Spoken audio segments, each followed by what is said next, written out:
Josef Mengele, the notorious demon doctor of Auschwitz. This is all that remains of one of the 4 gas chambers here. And right next to the gas chamber was Mengele's lab. Here, he conducted barbaric experiments on innocent victims. The fact that he experimented on children earns him an even deeper place in hell. Once he was finished, he murdered his victims to further his twisted pseudoscience. Mengele dissected the bodies and collected the eyes and sent them for research. What so corrupted a medical doctor that he went down in history as the angel of death? Most people from my generation don't understand how over 70 years ago, a small group of Nazis could start a war that killed 60 million people. I want to find out, and to help me, I'm going to use playing cards. Today, they're used by both the military and law enforcement to help identify their targets. But nobody has ever put together a pack of cards for the most notorious group of killers in history. Working with experts, I want to know where each of these Nazis rank in the hierarchy of evil. My name is James Ellis. This is Hitler's Most Wanted. Josef Mengele has become the poster boy for Nazi medical experiments. What is it about Mengele that makes him so notorious? Guy. Mengele was not the only Nazi doctor carrying out this kind of work, quote unquote. And the reason why we think about him is because he got away with it. A lot of the underlying ideas behind Mengele's experiments were in line with scientific thinking of the day on issues like race and eugenics.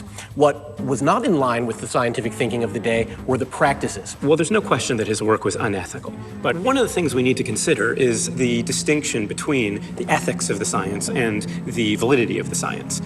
They're not the same thing. We can have very ethical science that is conducted poorly, and we can have scientific research that's conducted very well, but it's completely unethical. What we really need to consider is the extent to which Mengele's science is either ethical or valid, and it may be neither. His job is supposed to be saving lives, yet he's carrying out some of the most horrific atrocities that the Nazis committed. What is it that allowed him to do that?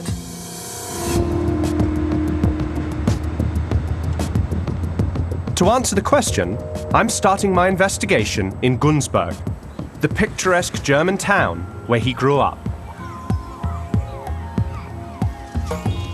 There's obviously a kindergarten to our left, because I can hear the kids. Yeah, that's right. That's the building over there. I've come to meet with historian Sven Keller to find out about Mengele's early life and how he became a Nazi. This is a children's playground.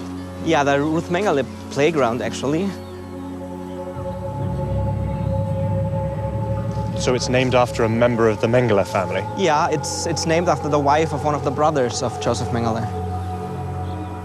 Locally, the Mengele family was always known for their largesse, for making social donations, like many well-to-do families. Since the early 20th century, the Mengeles have been one of the most important benefactors in town, and several local landmarks bear the family name.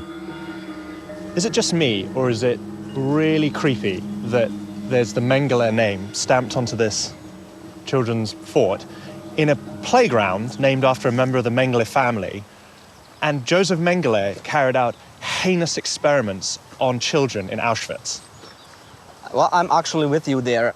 What makes it especially creepy for me is that there's a Jewish woman from Auschwitz who suffered from experiments from Mengele. Mengele kept her from feeding her newborn child in order to see what would happen to the child, how long it could live until it starved. In the end, the Jewish woman thwarted Mengele by silently killing her own child at night. This Jewish woman bore the same name, Ruth, as Ruth Mengele. This connection, that's something I can't get out of my head. It's absolutely horrifying. Yeah. So obviously the Mengele family are a big deal in this town.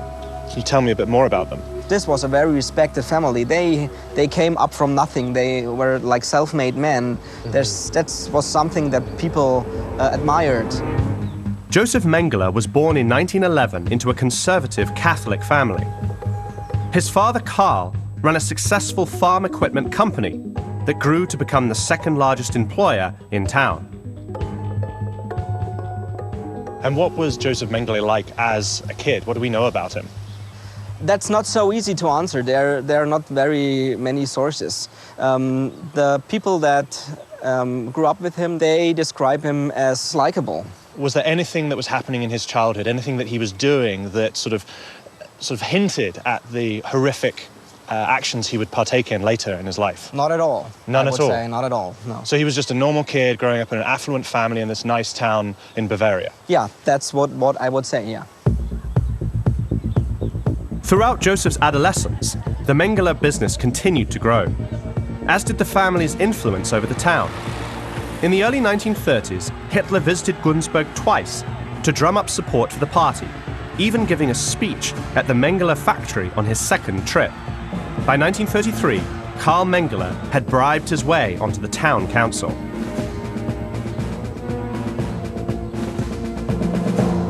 So this street is named after Josef Mengele's father. That's Josef Mengele's father, yes. I can't think of another notorious Nazi whose family name exists on a street sign. I mean, why wouldn't they just get rid of it now? Yeah, this is this very complex relation the town has with this family. Yeah. With the family being so respected and giving donations, it was very hard for the city to get a distance. Me personally, I would get rid of the name. As successful as the Mengeles were, Josef chose not to follow in his father's footsteps. How did Mengele get set on his path to become a doctor? He graduated from high school in 1930, and he wasn't made for the family career. How that decision was made exactly, frankly, we don't know. But he went to Munich and started to study medicine. Munich was the center of the Nazi movement during the 1930s. Once Hitler became chancellor in 1933, Jewish scholars and scientists were dismissed from the universities and replaced by Nazi sympathizers. These were the academics who taught and influenced Josef Mengele. Mengele was an incredibly hard-working young man, and when he was doing his degree, he also did a doctorate in anthropology. In medicine, he wasn't so much interested in the clinical part of it. Okay. He went for this quite new, sparkling branch of medicine called genetics. Okay. And obviously, genetics and anthropology were both sciences that were pretty much connected to what National Socialism did with their racist theory. Wow. So he was potentially radicalized while he was studying at university. Yeah. It would be much easier if you could say, well, this was a madman from the beginning. Yeah, but you can't. Would be much easier, but you can't. In 1937, Mengele took a coveted research assistant position at the Institute for Hereditary, Biology and Racial Purity in Frankfurt. Here, he joined geneticists studying twins in a department at the forefront of Nazi racial programs. It sounds to me as if these racial ideas are sort of mainstream academia in Germany at that time. Yeah, mainstream, but also at the very kind of bleeding edge of academic research. He hoped this would be a career boost by concentrating on those sciences. Mengele joined the Nazi Party in 1937, and his advancement in the medical profession paralleled his advancement through the Nazi ranks. In fact, in 1938, the same year that Mengele received his medical degree, he also joined the SS. At that time, at the latest, he seems to have fully embraced the regime. That regime would soon allow Mengele to commit some of the most despicable crimes of the Second World War. Are those eyes? Josef Mengele. He dissected the bodies and collected the eyes for research. It's really disturbing. I'm in the southern German town of Günzburg with historian Sven Keller, tracing the origins of Josef Mengele's sadistic pseudoscience. What I actually wanted to show you is this memorial here. This is for the victims of Josef Mengele. This is, oh. Are those eyes? Those are eyes, yes. Because of Mengele's fascination with eye color, he ended up removing the eyes from many of his victims. And that's why the memorial to Mengele's victims that was erected in his hometown of Günzburg consists of many, many eyes. In one particularly evil experiment, Mengele attempted to change eye pigmentation in 36 children. He injected them with colored dyes, causing excruciating pain and blindness. When it was all over, Mengele had no further use for the children and sent them to the gas chamber. I like this memorial, and what I also like is that it was made by students from local high schools. Really? Yeah, they came up with this idea of using the eyes of Mengele's victims to get a connection to the person looking at this memorial, and at the same time address this history of the town, this part of their town's past. And I think that's the way to do it. Yeah, amazing, especially getting kids to do it. So they're at a young age, they're learning about the history of Mengele and what he did. Yeah, and learning about the victims and taking the perspective of the victims, yeah. So what impact does it have on you to study someone like Mengele and to really analyze his life and his crimes? We need to understand how people like Mengele became what they became, why they did what they did, and how it was all possible. Because if we don't understand why these people committed those crimes, it may happen again. What kind of world would allow young doctors like Mengele to commit atrocious crimes? What opened the door to this gruesome, mad science? To find out, I'm headed to Berlin, the former scientific center of Nazi Germany. Alexandra, nice to meet you. Nice to meet you.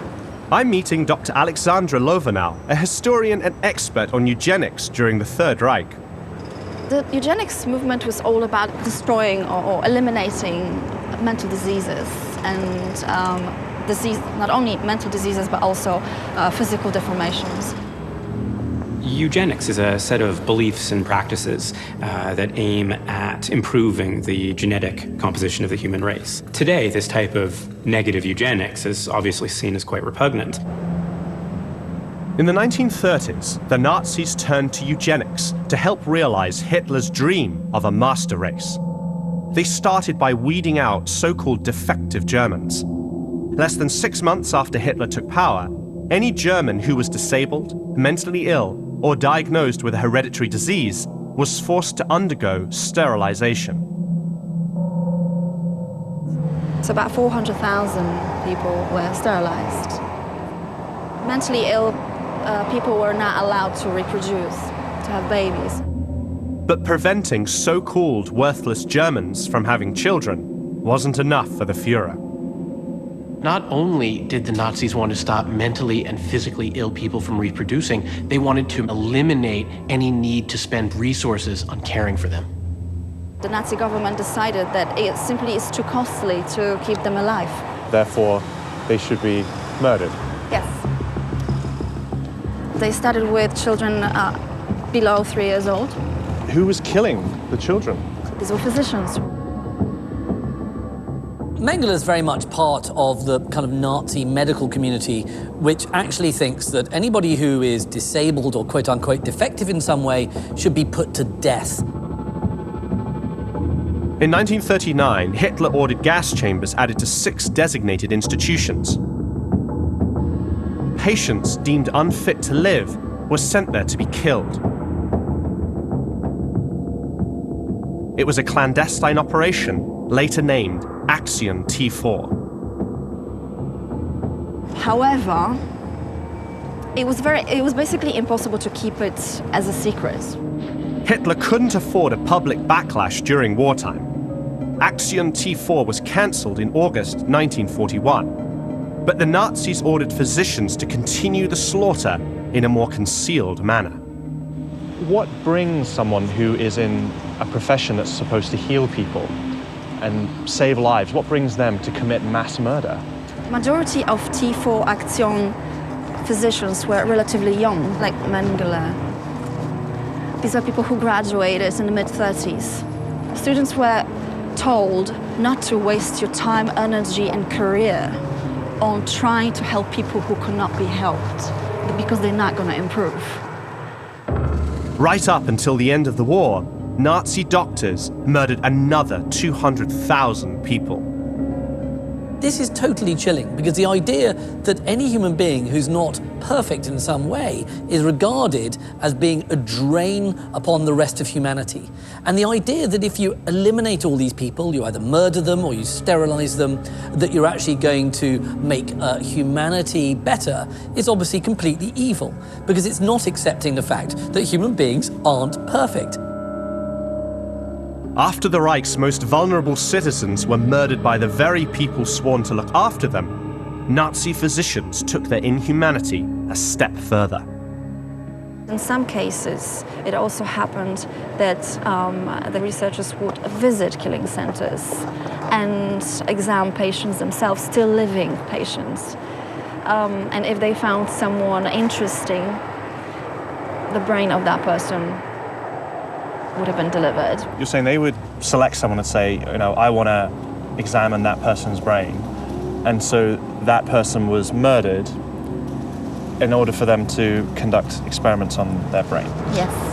And in fact, it was seen as a great opportunity, a never-ending source of research material. That's horrifying. It is indeed, yeah. So that makes the euthanasia axiom even worse, and the involvement of researchers who were conducting scientific research on the brain makes them killers. A lot of doctors were particularly enamored by the racial pseudoscience and phony ideology of the Nazi Party, because it blended in very well with a lot of kind of medical opinion at the time. Mengele's scientific interests were never separate from the theories of racial science that were mainstream at the time, and specifically from Nazi ideas of racial hygiene. This was the world Josef Mengele stepped into as an aspiring young doctor.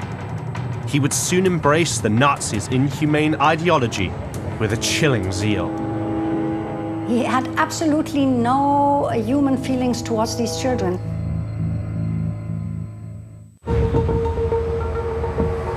I'm on a mission to figure out where the notorious doctor Josef Mengele fits into Hitler's hierarchy of evil. I've come to the site of a former Nazi concentration camp at Sachsenhausen to meet someone who chose her career after coming across one of Mengele's victims. Astrid? Oh, James. Hi. Very nice to meet you. Nice to meet you. How are you doing? Dr. Astrid Ley is a historian and deputy head of Sachsenhausen Memorial and Museum. So what was it that launched you into this field of study? Actually, it was the encounter with a victim of Mengele's experiments that I had many years ago after I finished school. And for her, the most terrible thing was that she kind of didn't know how it affected her health. So I made it my goal to find out what the Nazi doctors did and tell it to the surviving victims. Josef Mengele is the name people most associate with medical experiments in Nazi concentration camps and death camps. But obviously he wasn't the only doctor working in those places. How widespread was that practice? It was a very widespread phenomenon. In all of the bigger camps, medical experimentation took place, and it started immediately after the Germans had begun the war.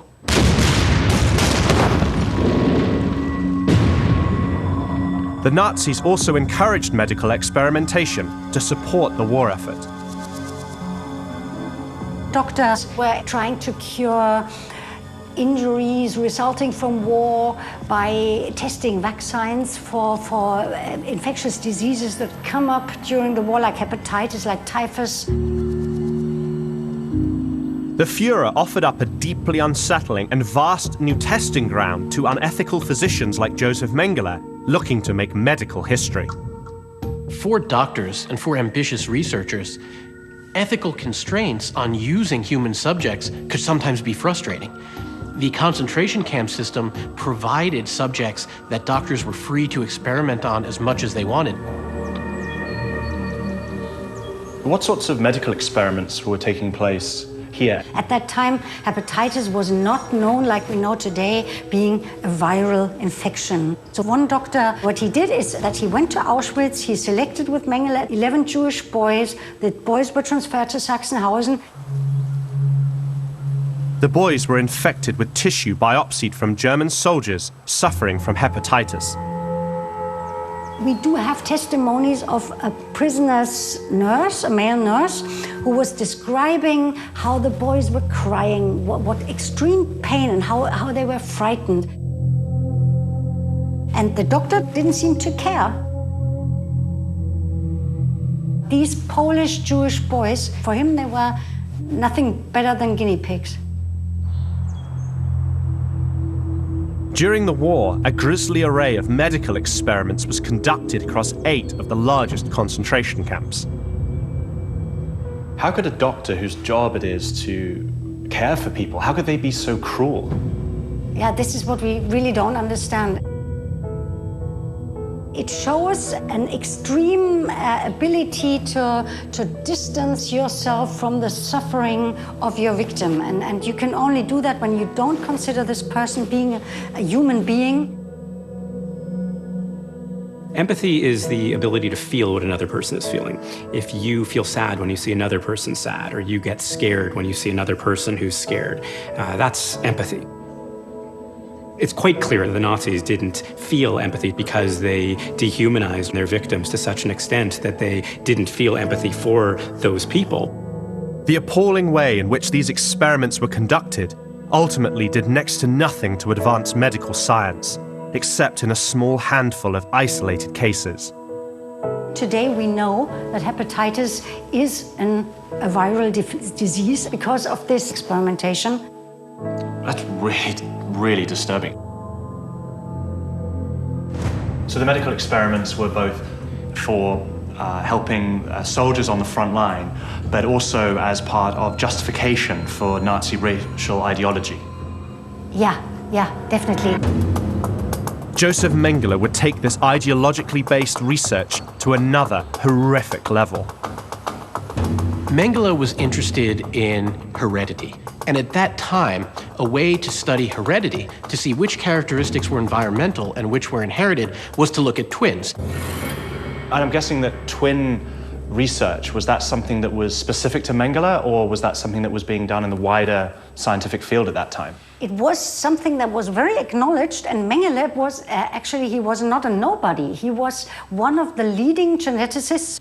In 1938, Mengele, in a book review he wrote about a twin study, he said, the biggest problem we have is that we can never dissect twins at the same time, because twin couples hardly ever die at the same time. So this is why he became a concentration camp physician. He went to Auschwitz because in Auschwitz he would have the chance of experimenting on testing, examining more twins, and he planned to later write about it, use it in order to make his scientific career. To find out what exactly Josef Mengele did to make his scientific career, I need to go to the place most synonymous with his cruel legacy. He used to visit the children with some sweets. He was bringing just for them.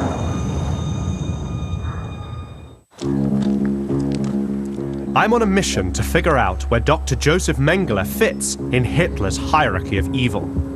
I've come to Poland to see the one place most closely associated with his sinister crimes. Here we are at the entrance to Auschwitz, Birkenau. This camp is enormous. It sprawls as far as the eye can see. Auschwitz is the most well-known Nazi concentration camp and a prevailing symbol of the Holocaust. Right now we are in the main camp, so-called Stammlager, Auschwitz I, Right. which was actually the beginning of Auschwitz. To learn exactly what role Josef Mengele played in the horrific crimes committed here, I'm meeting with historian Teresa Wątosiewicz. Before the war, the barracks were Polish army base, And in 1940, they became another German concentration camp. Auschwitz ends up becoming one of the largest Nazi concentration camps. It's originally on one site, but it actually ends up going to 3 separate sites, which cover about kind of 8 miles in distance. Josef Mengele arrived in Auschwitz in May 1943. Why did he come here? He was sent here after he kind of fulfilled his military duty as a doctor. Mengele was an officer with the medical corps of the Waffen-SS, Hitler's most fanatical combat troops.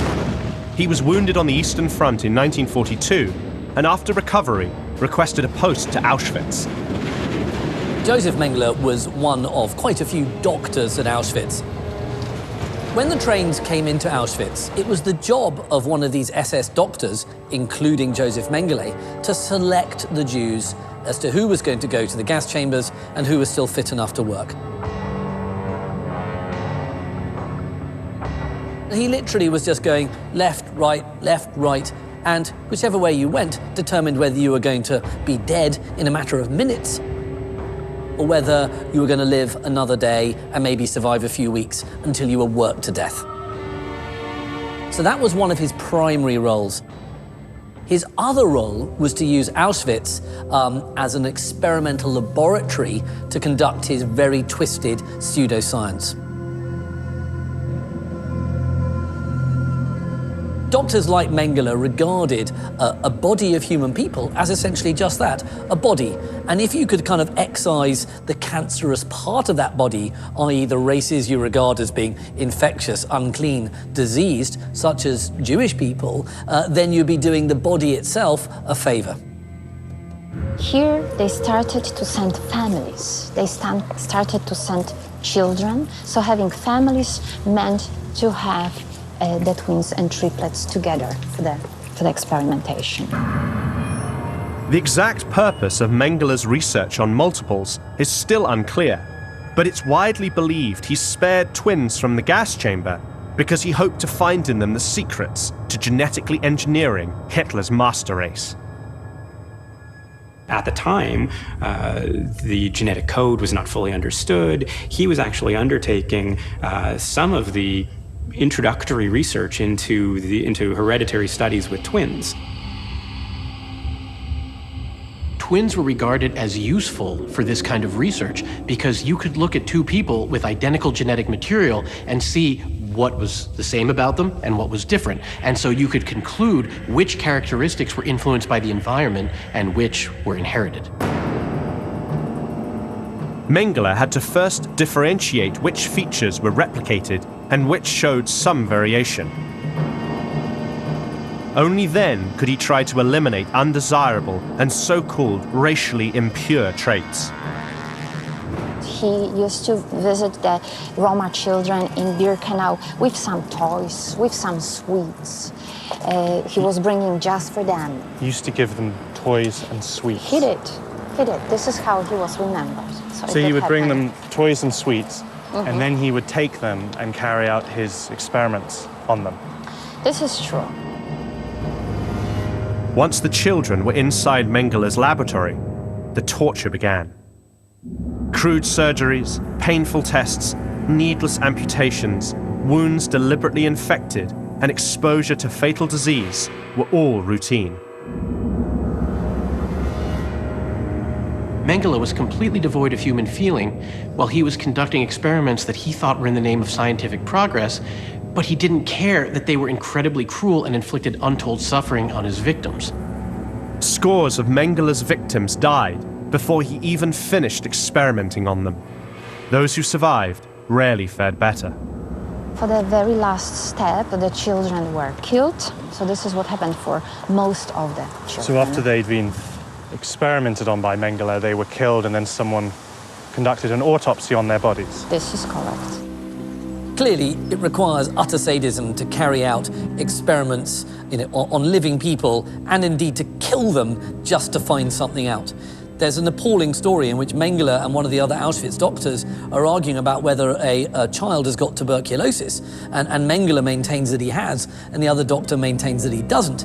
Mengele comes back an hour later and confirms that he, Mengele, was wrong. The child didn't have tuberculosis. How has he found that out? He's killed him and dissected him just for the purposes of a medical discussion. The majority of twins at Auschwitz died from Josef Mengele's experiments. Only a handful survived long enough to see the camp liberated by the Soviet army on January 27, 1945. Like many people, I've read about this place. I've seen pictures and movies about it. But I didn't fully get the sheer scale and the extent of the suffering until I saw this place with my own eyes. It's something that I'll never forget. Yet despite his sadistic crimes, the Nazi doctor from hell somehow slipped the net. The fact that after the war he escaped, lived out his life, and there was no public reckoning is incredibly frustrating. I'm in Berlin, meeting with historian Tobias Freimüller to find out what happened to Josef Mengele as Hitler's empire was crumbling. So this is a memorial established in the late 80s. Right. And it represents the deportations mainly to Auschwitz. What happened to Mengele when the Red Army was coming towards Auschwitz? He left shortly before, and then he would travel westwards, disguised as a Wehrmacht officer. In June 1945, American forces captured Mengele among some 10,000 German troops on the run in Saxony. They scanned the POWs for Waffen-SS tattoos, but when Mengele had joined the SS, he decided not to get one. So he was released under a different name. He started working as a farmhand in southern Germany for quite a long time. Then the world began to learn of the barbaric crimes committed by Nazi doctors. All of the defendants herein unlawfully, willfully, and knowingly participated in plans and enterprises involving the commission of war crimes and crimes against humanity. There was actually a doctor's trial held in Nuremberg where doctors who had committed atrocities in the service of Nazism were put on trial. Mengele knew he had to flee. He hotfoots it down to Argentina, which is probably the most popular retirement destination for former Nazis. Mengele lived under an alias for several years in Buenos Aires. Then in 1958, he married his brother's widow, a major shareholder in his father's company. In order to do so, he needed his real name and his real passport and his real identity. And so he went to the German ambassador in Buenos Aires and got his German passport with his real name. You could find his name in the telephone book of Buenos Aires, and he lived there under his real name, yes. And he obviously at that point wasn't frightened that people were going to track him down. Absolutely. Nazi hunting was carried out by the Allies for about 3 to 4 years, and then they stopped doing it because they ran out of inclination and indeed the ability to launch tens of thousands of manhunts. You know, it would be taken decades. And at what point did people start trying to track him down and bring him to justice? In the late 50s, finally, there was a warrant of arrest issued out. In 1960, Israel's intelligence service, the Mossad, captured Adolf Eichmann in Buenos Aires. They set out to capture Mengele during the same operation. Spooked, Mengele fled to Paraguay, but the Mossad stayed on his trail, so he slipped over the border into Brazil. From that point on, his life became much less comfortable. He had to change his houses a couple of times. For more than 3 decades, Mengele's relatives in Günzburg had been complicit in helping the Nazi fugitive. They provided financial aid and denied knowing his whereabouts. Only his son was willing to confront his father about his crimes. And when his son visited him in the mid-70s, he asked him about Auschwitz and he asked him about what he did. And the son later reported that his father did not show any insight, that he would still say that it was correct what he did and it was right what he did, and that there's no need to apologize for anything. And that's why his son then traveled back to Germany and never get back to him. Really? So his son was so horrified by his father's, not only his crimes, but the way he justified those crimes, that he cut off exactly communication with him. And the father obviously had hoped that he could convince his son that he did the right thing back then. And how did he die? He had a stroke, but it took another 6 years until it was finally officially proved that it was him, that he was actually dead.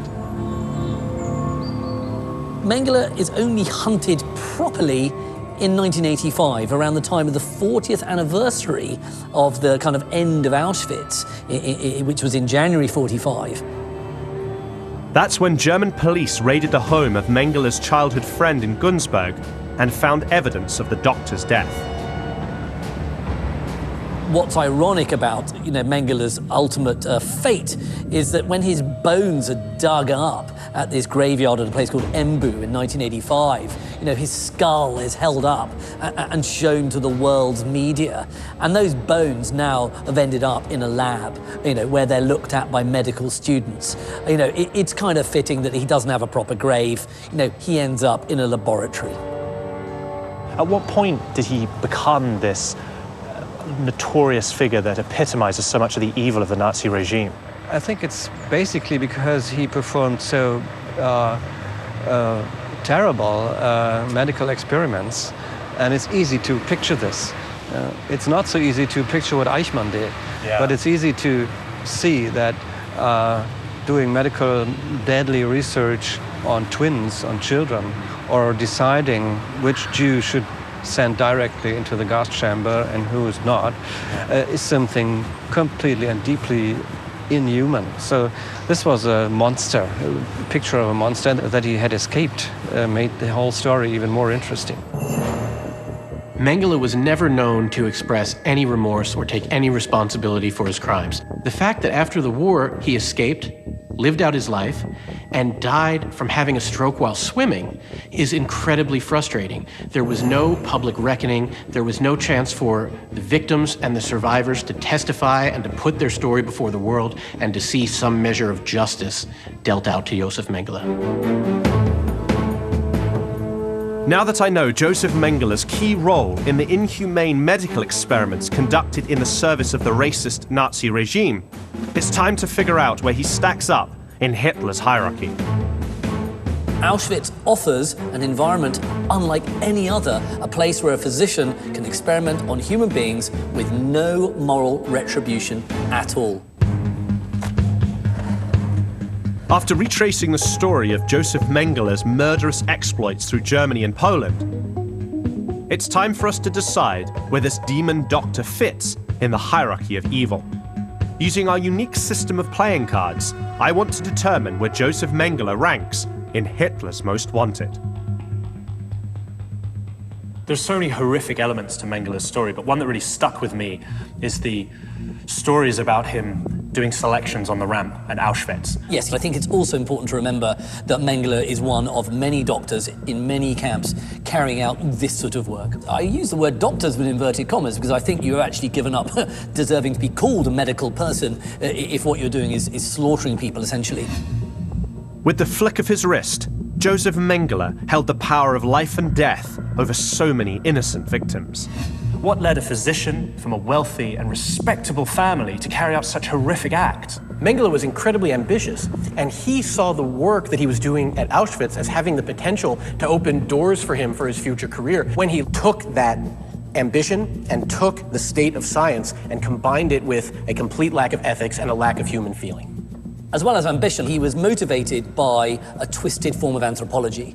He really did think that certain types of people were inferior to certain other types of people. And that's what lay behind his research, and that's what led him ultimately to murder. It's a terrible backwards ideology, but if you fit into that ideology and you believe it, you may in fact be capable of doing the horrific things that Mengele did. Careerism and a warped racial worldview spurred Josef Mengele on to commit unimaginable atrocities. It seemed to me that Auschwitz really opened the door, that it gave an opportunity for Mengele to take things to another level. and really cross that ethical boundary. He simply had an opportunity. He had human bodies that he didn't care about and wasn't concerned about ethically and morally, and he was given the opportunity to do anything he wanted to them. Auschwitz offers an environment unlike any other that's almost ever existed in the world, a place where a physician can experiment on human beings with no moral retribution at all. It's important to remember when evaluating Mengele and his crimes that there were doctors, even Nazi doctors in concentration camps who refused to participate in these activities. He did it willingly. Working in the appallingly cruel Nazi camp apparatus, Josef Mengele saw himself above morality. His work was neither valid nor ethical. He coldly betrayed his Hippocratic oath, and what's worse, he was never held to account for his crimes. What I'd like to do now is come to a conclusion as to where you think that Mengele should rank in the hierarchy of evil. Matt, let's start with you. Well, as a scientist and a researcher, I'm particularly bothered by Mengele's research, his ideology, and his methods in particular. Regardless of his own outlook on his medicine, I have to rank him quite highly. I'm going to put him at 9. Anthony.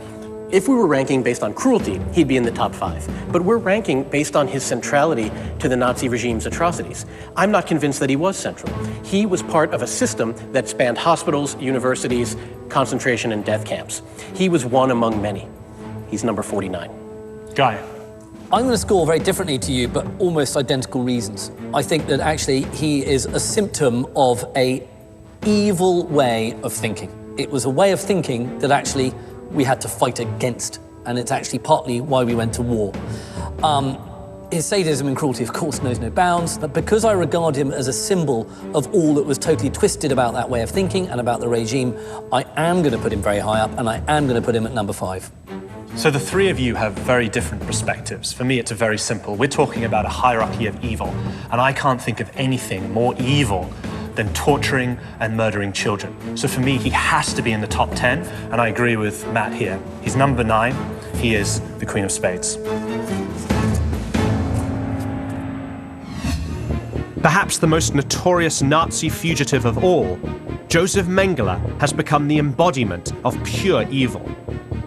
A physician pledged to heal who kills instead. The diabolical doctor from Auschwitz is a central figure in Hitler's Most Wanted.